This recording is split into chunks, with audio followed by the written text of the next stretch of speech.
Hey everybody, welcome to the Herd Fit Podcast with Dr. Sam Marie and myself, Coach David Syvertson. This podcast is aimed at helping anyone and everyone looking to enhance their healthy lifestyle through fitness, nutrition, and most importantly, mindset. All right, welcome back to the Herd Fit Podcast. I am Coach David Syvertson. I'm here with my co-host, Dr. and Coach Sam Marie.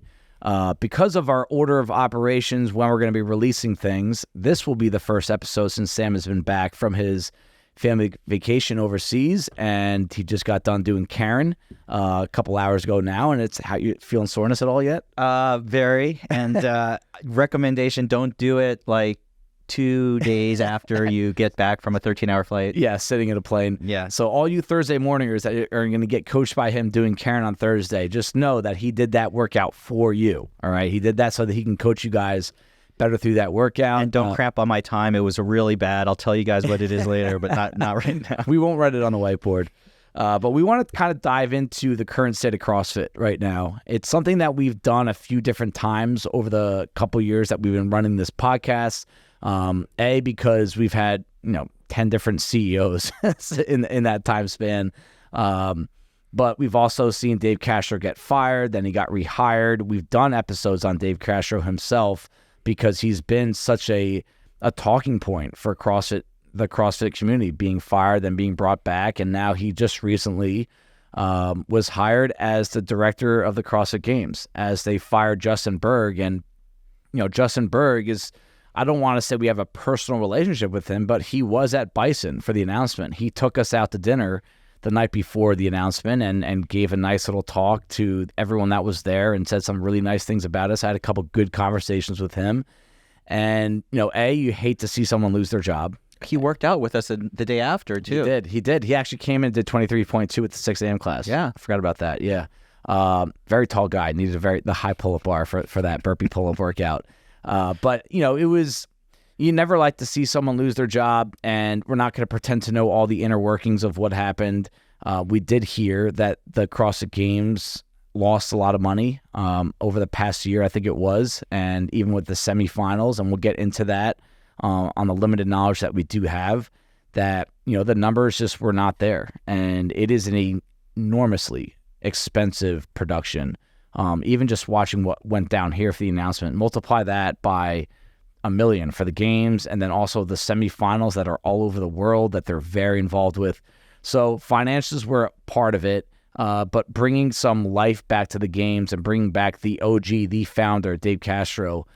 Sam, were you overseas when the announcement was made? Yes. Okay, so I saw it. How did you find out about it? I read about it on social media. Screen time before bed? That's right. Yes. Instead of sleeping, I was sitting there scrolling on my phone. I was like, oh, look at this. Morning Chalk Up announced on their Instagram feed that Justin Berg is out and Dave Castro is in. And then I listened to a couple podcasts. And, this is the way we'll talk about it in the future. But social media, like CrossFit and social media are just like intertwined. I get all my stuff for CrossFit from social media. Mm-hmm.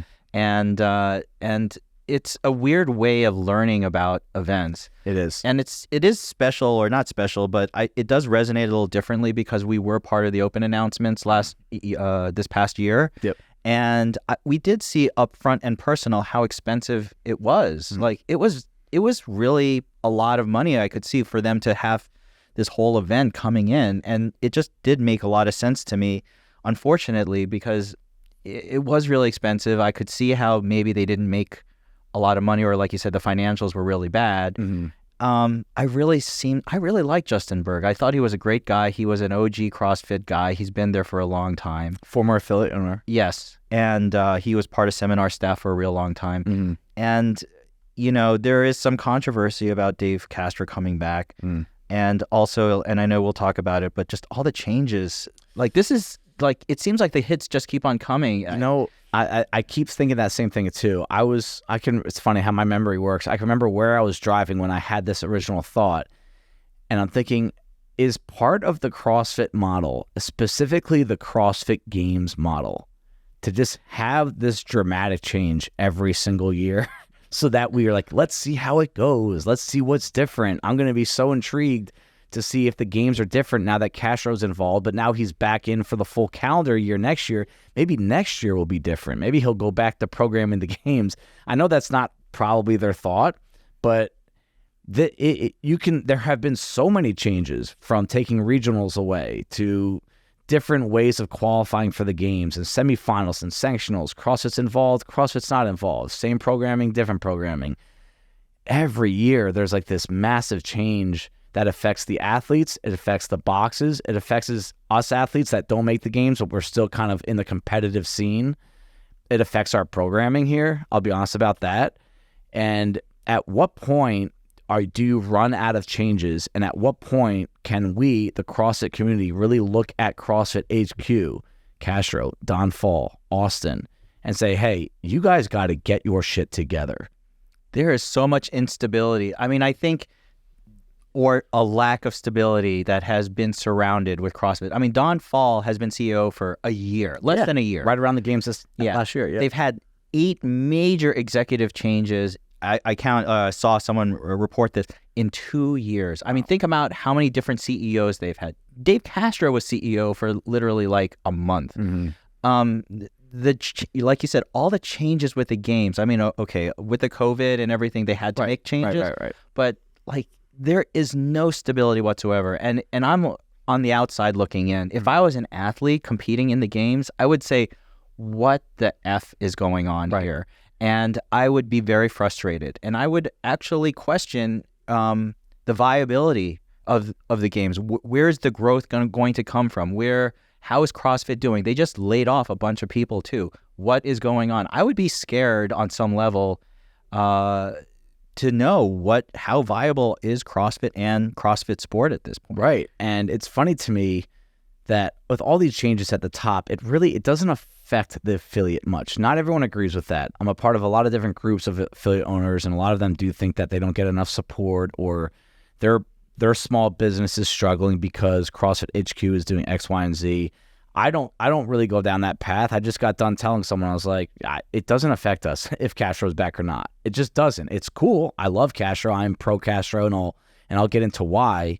But honestly, when he left, nothing happened at Bison. When he comes back, nothing's going to happen at Bison. So I'm not worried about us at Bison. I'd be worried if I worked for CrossFit. Yes. Like if my employment was coming from CrossFit HQ, I'd be worried because, like you said, the word is instability. It just does not exist there. So let me ask you a question. Did Justin Berg have a shot? Did he have a fair shot when Don Fall brought back Dave Castro? I think it was a numbers game, like you said. I think they looked at the money spent and they said, this is insane. Look at how much we just blew on semifinals. Look at what we did on the Open. Look what we're going to be spending on the games. And I think Fall is under the gun. Mm-hmm. There are investors in CrossFit, and he needs to be able to show viability. Maybe they want to take CrossFit public and have an IPO or something. I feel like a lot of this is money related, and he had to show I am making significant changes to make CrossFit viable. I think that's why they laid off a crap load of people. I think that's why he fired. I believe Justin Berg was fired, and that there is some speculation there. That I think that wording was that. I don't think the word mutual was never. I don't think the word fire might have been let go, right? Or he's no longer with the company, right? He was no longer with CrossFit, right? But could have meant that he left him on his own court. Probably not. My guess was he was fired because if this was a mutual sort of thing, they're literally a month away from the games at this point. Everything is in place. The sponsors are in place.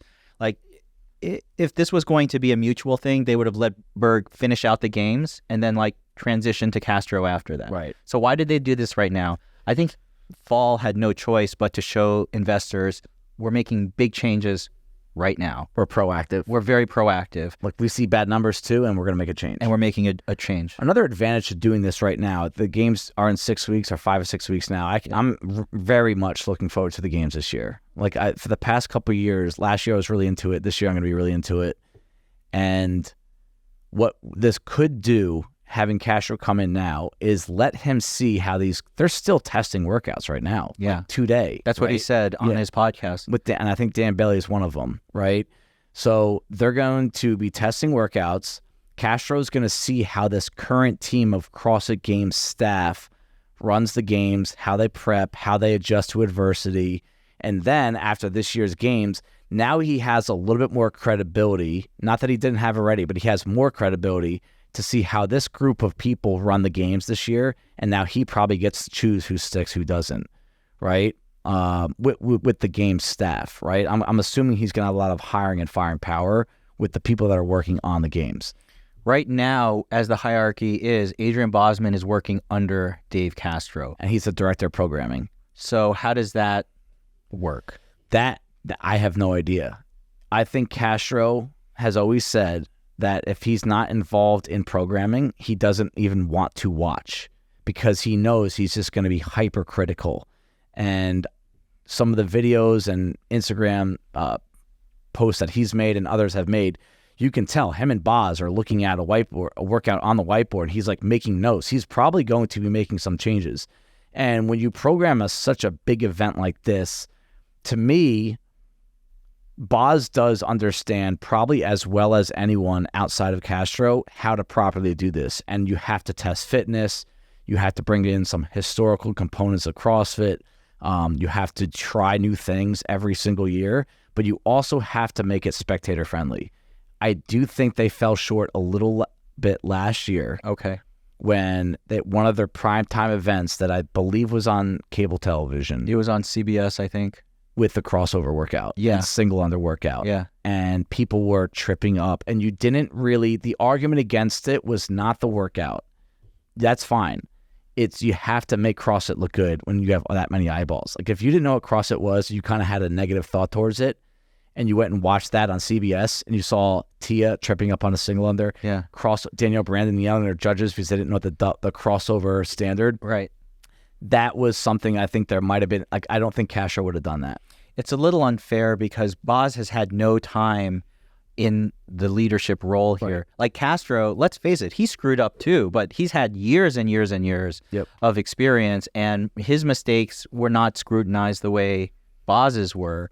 By athletes they were. I think a lot of athletes and coaches, like I think, I'll get into some of what Kotler's and Froning's comments were about. I was about to ask you about that too. He did get criticized with the cuts, the way they used to do the cuts. Mm-hmm. When they did Mary that one year, he got a lot of criticism for that. But his job was never in jeopardy because of it. No, I agree with that. Like he was secured no matter what he did or made a mistake or didn't make a mistake. Like no one was going to like axe him for it. That's true. It was interesting. You listened to Dave Castro, right, on his podcast? Yeah. And he basically said, and I want to ask you about his quotes, quote, "As of this week, it is announced I will be running the games again." He said, "I will be back in a role that I am comfortable with." And we just touched on that, what that role might be. "And I will be back at the games, and that is working, and that is helping, and that is staying engaged, and that is overseeing the event." So what does that mean for Boz with that? Like, we know, like you said, he's going to like check and see how the staff is doing. Is he going to, like, it would kind of make me sad if Boz really got shafted and was no longer programming the games anymore. For this year, I do not think that will happen. I think Boz had the games planned already. I'm sure they still have to test things and tweak things, but those workouts are essentially set in stone. Okay. They do, like, and I've read the book that Castro wrote about programming the games. What is the process like? And in some cases in the past, he said that they would program the games, then regionals, then the open. So it's like, but they would make, like, fine tune a couple things about workouts, length, volume, logistics, so that it's more viewer friendly.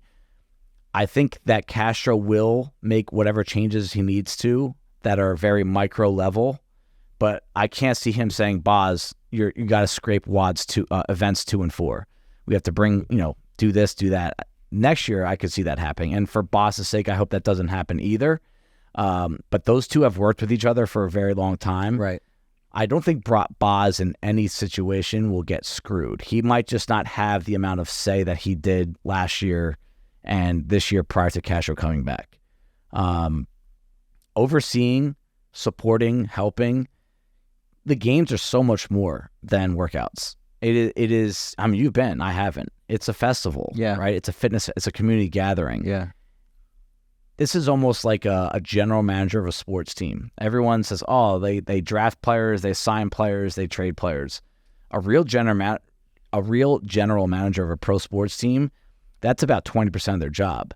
They oversee like ticket sales and sponsorships and all this stuff. And I think Castro coming back, that will be a big part of his role. Fiscal responsibility. And is that a strength of his? I don't know. I don't know either. I mean, that's been an argument against him. Some people that are a little opposed to this say he's not that kind of business guy. Berg was. Berg, I had the vibe from Berg. He was very corporate. Not a bad way. And you can question some of the decisions that they made with sponsorships in recent years, Monster Energy being one of them, which is has a relationship with Coca-Cola. Like that was a big talking point for a long time. But numbers are numbers, right? And you do have to be careful with who you align yourself with when it comes to sponsorships. But Castro being gone, I bet broke some relationships with CrossFit. And they probably did lose some sponsorship capabilities there.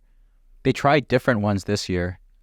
For this year's games? Yeah. I mean, they had like Chipotle for the Open and some other things. Yeah. And now they have Jocko's, was it his drink or something? Energy drink. Energy drink. So they're kind of branching out. They are. I think it was just announced this morning or yesterday that Proven is now an actual sponsor. The actual workout program, Proven. No way. Is a sponsor of the games. That's Tia Claire Toomey's. Shane Orr, yeah. And Brooke Wells, even though she didn't make the games this year, her sister did. Sydney did, yeah. I think one of the Panchik brothers is there. Yeah. But I bring that up because that got announced. Maybe that's been in the works for a long time, but I've always felt like something like that is off limits. Why wouldn't Mayhem do that? Why wouldn't Mayhem? Why wouldn't Comp Train? Right. Why wouldn't Hard Work Pays Off? That doesn't make any sense. It's just, but is that a Castro thing? Does Castro have that relationship with Shane Orr? Like that didn't come out until after he was fired. So I'm curious, is that an example of sponsorships really coming in and be like, hey, I want to get behind Castro. Castro is the games. How much did that impact the outward look of a sponsor that wants to support the games? Because at the end of the day, that's where the money's coming from, right? It's you have to have these guys that are willing to write those checks.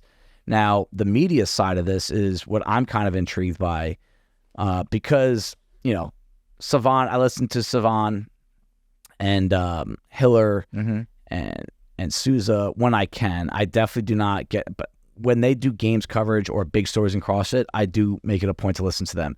And I've never seen them so giddy once this happened. Like borderline, little girls at a Taylor Swift concert because they were so happy because they have an in with Castro. Castro's been on that podcast multiple times. Yeah. Huge, long-lasting relationship. I mean, Savan will go to war for Glassman and Castro. He will, and he does. Yes, he does. And it seems to me they're more happy about the fact that they're friends, and now they're probably going to get a little bit more access when it comes to media because I don't think there's a great relationship between new age CrossFit culture and Savan. I want to get into that a little bit too, old school versus new school. But now that Castro's involved, I don't think he's going to give them, the red carpet and let them do whatever they want. But I could see some of these documentaries coming back that Savan was really made famous for. He did a lot of good work back in the day of doing those behind-the-scenes games coverage. Also a little bit of inappropriate stuff as well. Absolutely. Yeah. Yeah, right. So there was some great work that he did do. Yeah, and you would hope that he's grown, with CrossFit's gotten so much bigger now. You have more eyeballs on. You have to be a little bit more politically correct. But again, if you told that to Savan, he'd probably roll his eyes. But even with Hiller, right? Hiller, morning chalk up. It's hard to tell what side of these guys on. And I know they're all going to say, oh, we're just pro fitness, we're pro CrossFit, but we want to exploit where some of these issues are. And some of the issues are credible. I mean, the weight issue for 23.1 in Spain, someone there screwed that up. Right. And they misloaded the barbell. And they roasted CrossFit for it. And at the end of the day, that is CrossFit's fault. You got a PR answer from Berg on what happened. We need to get better, blah, blah, blah. Right. I'm really interested to see if the tone of those guys changes at all. Now you mean more forgiving towards CrossFit? Yeah, because they don't want to piss Castro off. What do you think about that? Probably a little bit. I think Castro will give them boundaries within which to sort of work with. Yeah. And I think, if you've ever seen some of what he does when he's on Savan's, he calls Savan out. He does. And he tells him he's really annoying or, shut up or whatever it is. I think that's kind of calculated, though, to make sure that I think he wants to come across in that way to make sure that no one else believes that he's in bed with Sivan. Like he will put him in his place in that kind of role. How much bigger do you think Sivan's role will be now? I mean, he's not going to be hired by CrossFit, and I don't think he wants to be. I think he's got a pretty good thing going right now. Like he's got a pretty decent following. I don't know much about finances of running a YouTube channel, but I do think he does a good job of being consistent, talking about topics that people want to listen to, getting people on that others want to listen to, and he's not afraid to throw a few punches here and there. And I do think that it's necessary. Castro has said himself, the reason why the NBA, the NFL, Major League Baseball, now MLS, the reason why those companies are huge and they do a good job is there's a lot of people out there that spend their life criticizing. Stephen A. Smith, like you need those guys for a sport to grow. So, you just got to make sure that you don't direct it at the wrong person, right? Or if you are going to direct criticism at someone, it has to be done with facts, not feelings.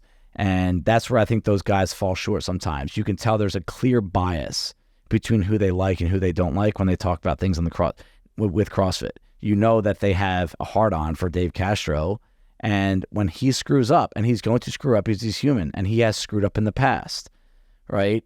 Will they go after him the same way that went after a guy like Justin Berg, not Don Fall, but Rosa? Will they? And that Rosa was, hey, you replaced my best friend Greg Glassman. Screw you. I'm going to make life hell for you on my media channel. Will they do that for Castro? And if they do, I'm actually going to have more respect for them. You have listed here that he's called the alpha and that CrossFit needs him. Do you believe that? I do. I feel that way. All right, I should say this. I do think he's the alpha. I don't think CrossFit needs him though. So I don't want to contradict myself. Alpha to me in regard to Dave and the games is that no matter what, a big decision, a big responsibility, it will come back to him.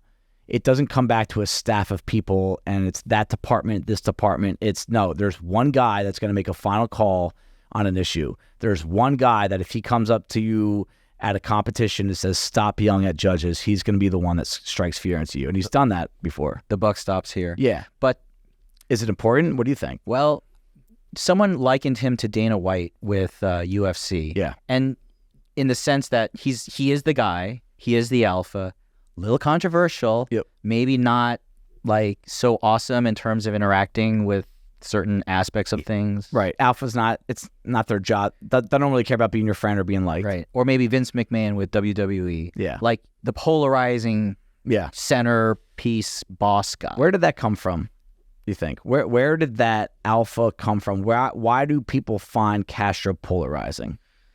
Because he doesn't interact well with people. Yeah. I feel like he deliberately is not socially pleasant. And if something goes wrong, hey, suck it up, try harder. Very intentionally. And everyone says, like, if you know him personally, he's fine.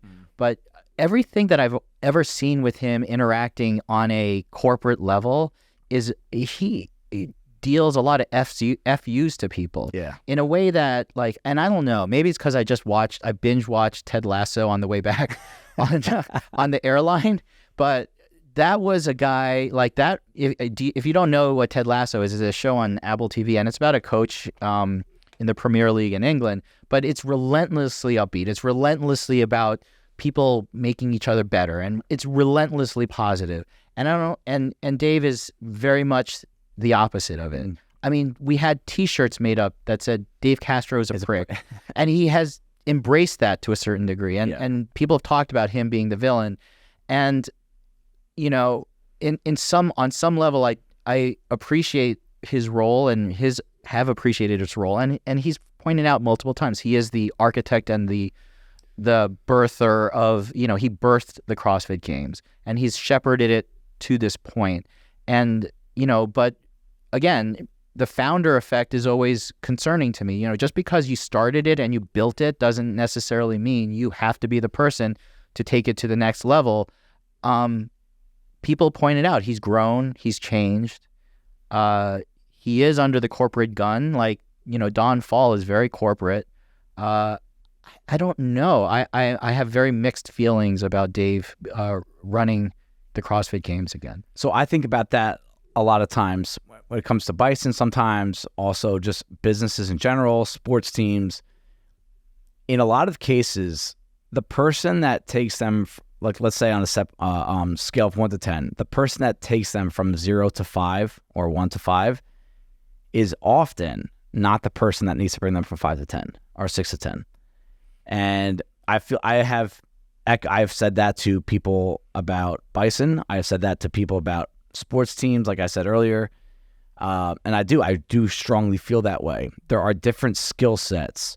There are different personality traits that someone needs to have. At the same time, the person that can bring a business, the games, from level 6 to level 10 is not the person that could have done it to get them from 1 to 5. Again, because it's different skill sets, it's different personalities. You handle adversity in different ways, and the demands of the job change at a certain point.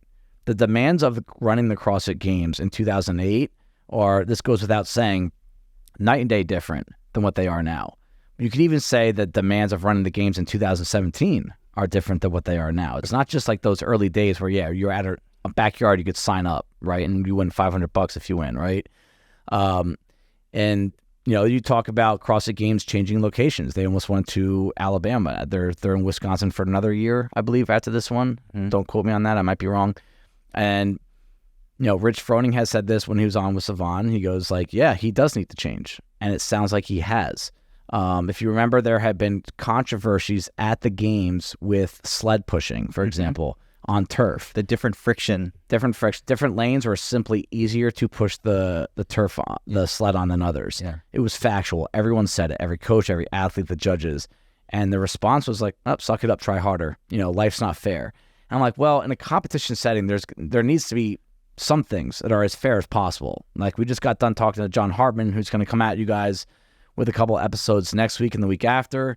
And we talked about there are certain things you cannot control. All right, here's one. At the games, you can't control the weather. All right, so last year they had to change an event that had legless rope climbs in it because the ropes were too slippery. It was raining, right? And in my eyes, I'm like, probably should have done that event inside. Like that was a huge part of that workout that people didn't have to do. It would change. It was a game-changing event. It would have changed the results for the stimulus. Like that workout turned into how well you were moving heavy loads in a little wheelbarrow, right? And with some kettlebell stuff. That wasn't a big deal. That workout would have come down to the legless rope climbs. So there are certain things though that you can't control, but the other things you can control. Hey, the sled pushes guys, we tested them, and 3 of the lanes were a little bit harder. We got to scrap the event, or we got to go try it on turf somewhere. Right? Or find something else that you can do that can, provoke the same stimulus of a workout, of a fitness test. Let's not just get attached to, hey, we want to hook Rogue up by displaying new sleds out, right? That was something that Castro, in my opinion, handled really poorly back then. Was you could have easily, I've actually would have had more respect for him. It's like, hey, you know what? We screwed that up, but we're not changing the results.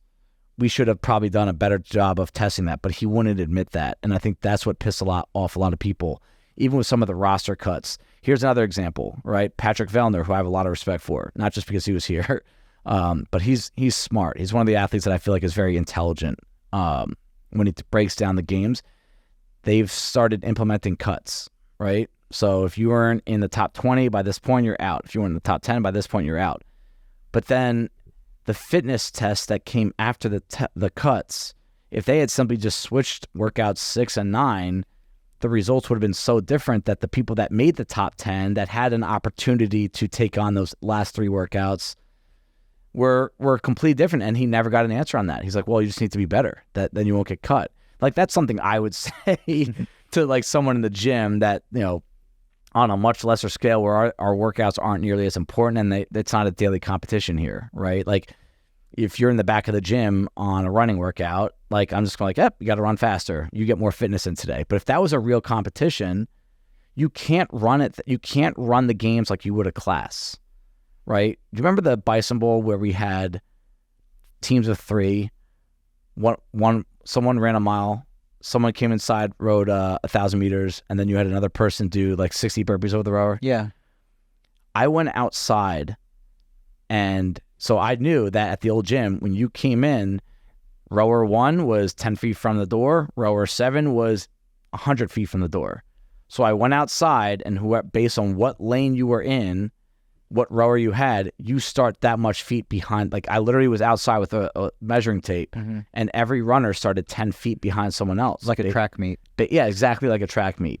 And again, much lesser scale, I know, but that was a real competition. I would never do that for a daily WOD. I'd just be like, screw you, run faster. No, I do that all the time. I'm just like, I'm sorry, you have to run all the way to the back. And that just is what it is. But at a professional competition where you're trying to grow the sport and make it professional and compete with other pro sports, that can't be your response. Absolutely not. The point differential can be so close in some of these competitions. It makes a difference. Yeah, it makes a difference. So and this is where the next part of this I really wanted to get into was something that we brought it to Don Fall, and I don't think he was very happy about it when we asked him, and I'm okay with that.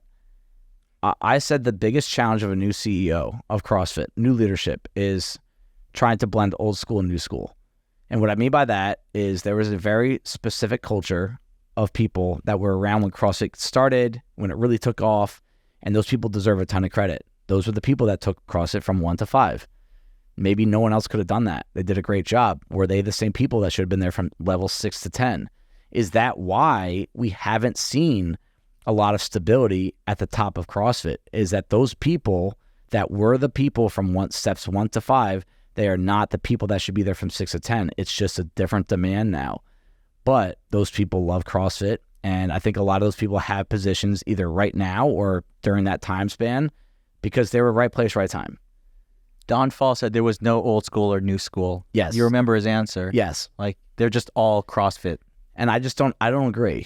And I think it's more apparent with media and big personalities and some egos.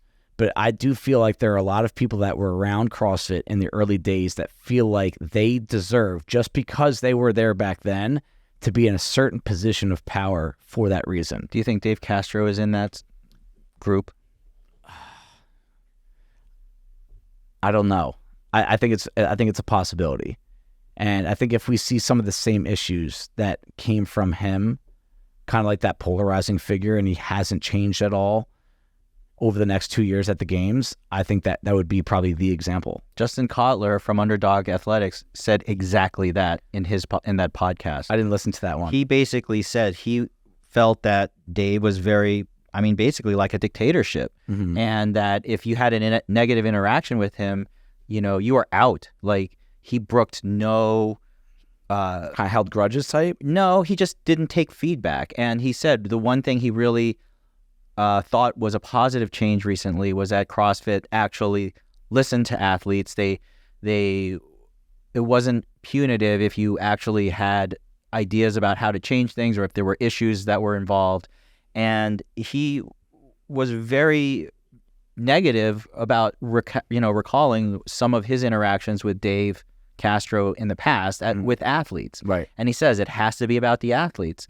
And if you're not going to make it, if we can't come to CrossFit and, interact and, not be worried about being punished in some way for bringing up issues or having them listen to us, then that was one of his biggest concerns, is that he hopes that Dave Castro has changed in this way. Yeah. And it's kind of true. If you think about it, in the past, Dave Castro had athletes that he was okay with, and then others that he was not okay with. Right. And I think that's something that has to change for sure. That's old school versus new school. Yeah.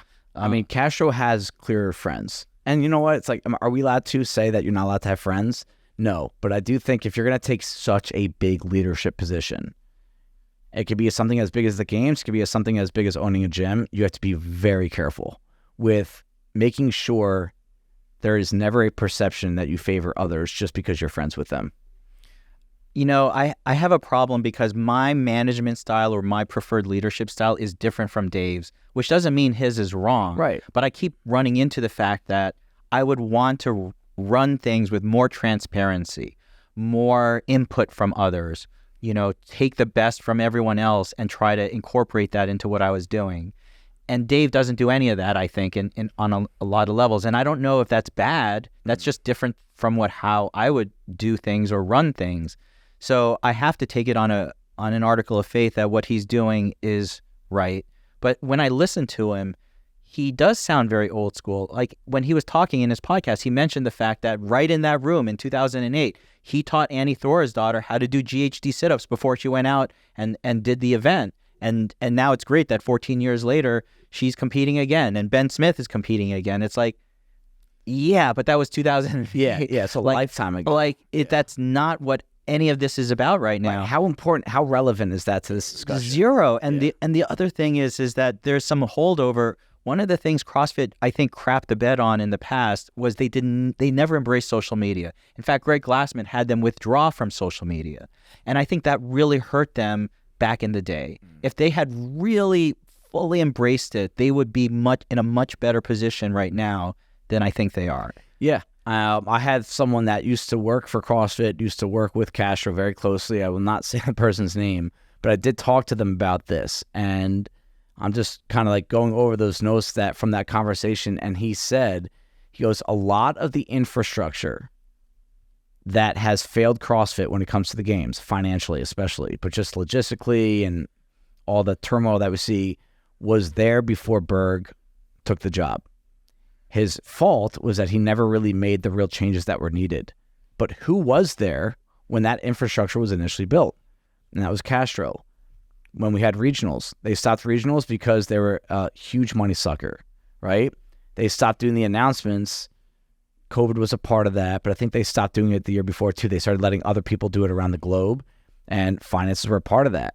And, my thought is that that's where I start to doubt whether or not he is the right person for that job, unless he can do a very good job of overseeing, but also now hiring people to take over that do have a skill set, a business skill set, a corporate skill set. That is a part of the games. It has to be. So now that there are people that used to work for him that are telling me, it's like, you know what? The reason why this infrastructure was put in place was Dave back then. Mm. He was the director back then. Mm-hmm. And they tried to find someone else to come and take that job over, and he did not deliver. And the reason why they didn't deliver is they didn't make enough changes from the system that was already broken. So do you forecast any changes to the CrossFit competitive season now that Castro gets another turn at it? Because I assume he is a humble enough guy to say, hey, changes need to be made. I'm not going to come in and save the day just by being here. I am skeptical. Yeah. Let me just put it that way. I hope they do. Yeah.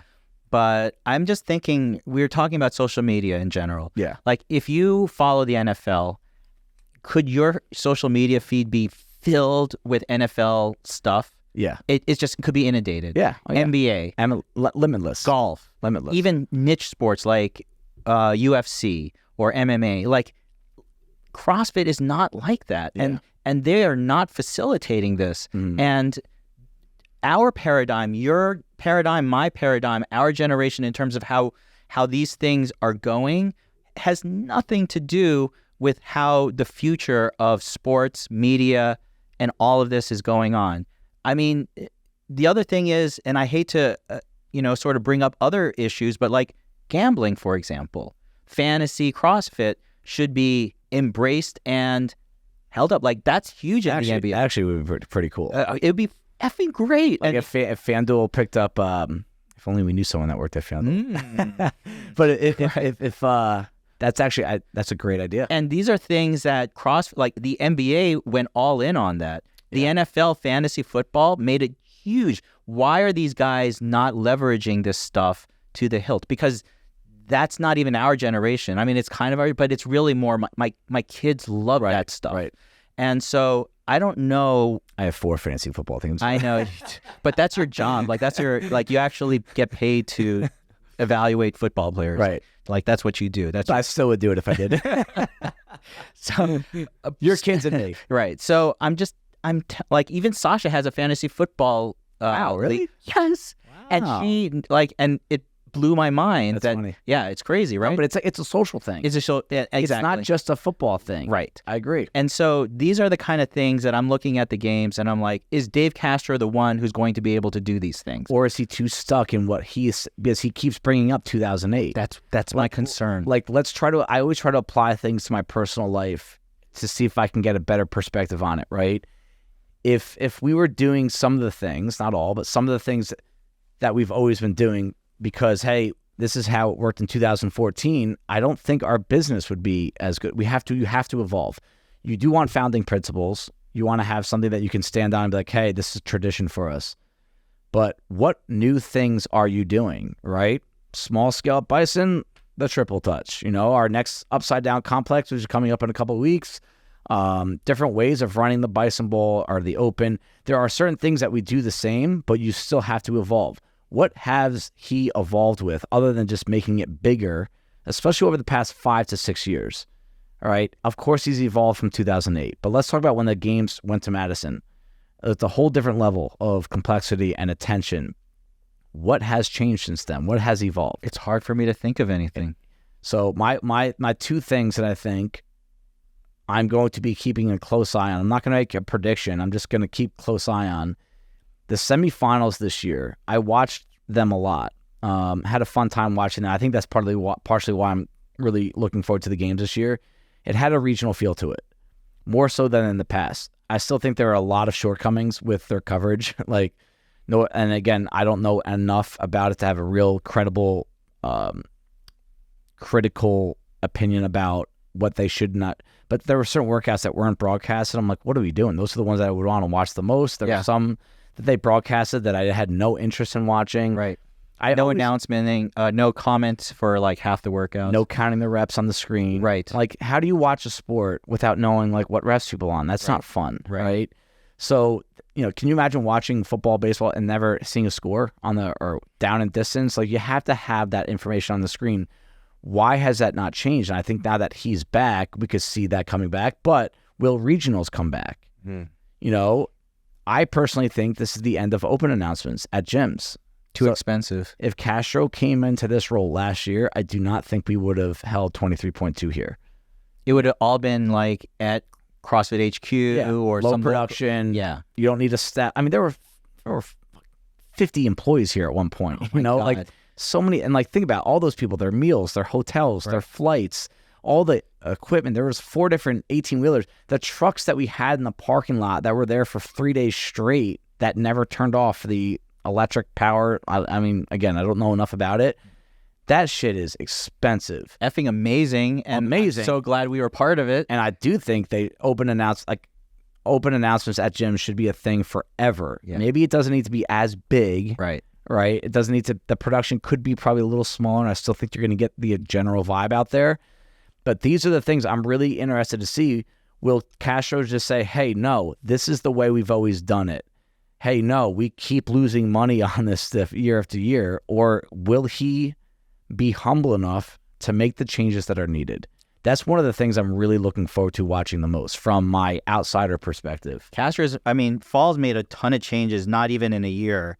I feel like he's under the gun, and he's going to keep moving fast and making more and more and more changes. So Castro has to move fast with this stuff too. Yeah. Because if it's not working by next games. Right. Yeah. I say that's maybe be part of the reason why the timeline is what it is. That's why he put him in so quickly. Now. Yeah, he's got to hurry up and make these changes. And next year, every issue needs to be solved. Financially, logistically, your staffing. And, the last thing I'll say about this, and tell me what your opinion on this, does Castro being back, does it affect the affiliates at all? Nope, not even a little bit. Yeah, I agree. The only thing it does do, and I think the games are better with Castro involved, if I'm taking out finances and talking about some of the stuff that we already talked about, I just think the games are better if Castro's there. And you know that he played a part in it. So if that makes me a little bit more excited to watch it. But again, it's one of the first things I said in this episode. You're just wanting to watch it because there was a change. Yeah. So if that's the business model, just keep making these dramatic changes. Like, what's next year? Hey guys, we're only bringing 10 people to the games next year. Like, you'll watch everything more. But at some point, you have to get rid of this. Like, hey, we're just trying to make it better every year. Like, get some sustainable, stable results there. I feel the games are a canary in the coal mine for us as affiliates. Like, if it really crashes and burns, you better look at the rest of corporate CrossFit and be like, what's going on here? Right. They're not doing well with that, which means everything else might be on fire too. Right. So, but if they're killing it on the games, then you could be like, okay, they know what they're doing and they're going to fix everything else that's going on. Like Froning has said that he thinks the CrossFit Games and CrossFit training program, like what we do at the box, should be very intertwined. And we've actually done multiple episodes in this kind of genre of separation of fitness and sport. Yep. Like, are you here for performance? Are you here for health? Or should you compete? If you're just trying to be fit, should you do the open? If you're just here for fitness and exercise. And again, I think that's another like old school versus new school. I don't think there's ever a perfect solution to it. The games need to, but the games can display. Games got me into CrossFit. I'm sure there's a lot of people that said the same thing, and it is cool to say that I'm a part of that. I'm a part of that. Those CrossFit Games athletes, we all did 23.1, 23.2, 23.3. Those that make quarterfinals, you all did the same workouts. You're a part of that, right? And it's something that's very unique. It resonates. So how can you make CrossFit and CrossFit Games so much more intertwined that one's success can actually feed into the other? Because in my opinion, the CrossFit Games, are we going to call them successful now that we know that they're losing money and there's all this controversy and that there's these coaches and athletes that kind of hate the management or they're constantly complaining? Is it successful? I don't know. And the CrossFit brand, how successful are they doing with all the change at leadership? And, people like don't want the CEO job or you don't want the new leadership in there. It's tough. Like, I don't know the success numbers across it. I mean, all the changes tell me that changes need to be made, and changes need to be made when things aren't going well. So does that affect CrossFit Bison? Probably not, but down the road it could. Down the road it could. Like, what if things are so bad that they send an email to all affiliates and say, hey guys, we're going to triple your affiliate fee?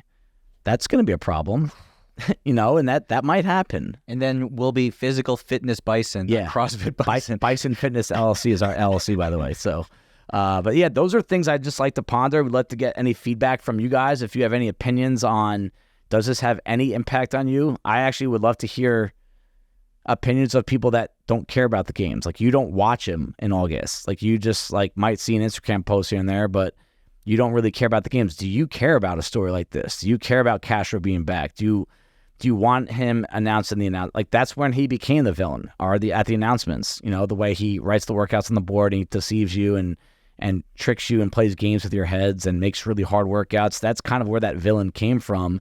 And I personally love this. Some people don't, but I'd love to get some of your feedback on that. And that's it. All right, we'll see you guys next week. Thank you, everybody, for taking the time out of your day to listen to the Herd Fit podcast. Be on the lookout for next week's episode.